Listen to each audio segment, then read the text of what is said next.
ठीक आहे, हरकत नाही, तो विचार त्यांनी ठेवला.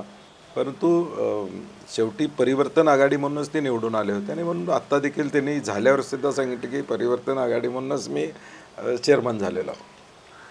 महाविकास आघाडी का पडली एवढी विधानसभेमध्ये? म्हणजे ओव्हर कॉन्फिडन्स झाला का काय? म्हणजे काय झालं नेमकं? तुम्ही आता ॲनालिसिस करताना काय वाटतं? नाही, लोकसभेचा निकाल हा प्रचंड यशस्वी निकाल आम्हाला लागला. एक नरेटिव्ह लोकसभेला आमचे नेते राहुल गांधींनी या देशामध्ये सेट केलं होतं आणि वस्तुस्थिती त्यांनी लोकांच्यापर्यंत सांगितली होती की भाजप कशा पद्धतीनं घटना जी आपली डॉक्टर बाबासाहेब आंबेडकरांनी दिलेली आहे त्याच्यावर अतिक्रमण करतं आहे, हे अनेक भाजपच्या लोकांच्या वक्तव्यावरून सिद्ध झालं होतं आणि तो मेसेज लोकांच्यापर्यंत पोचवायला यशस्वी झाले होते.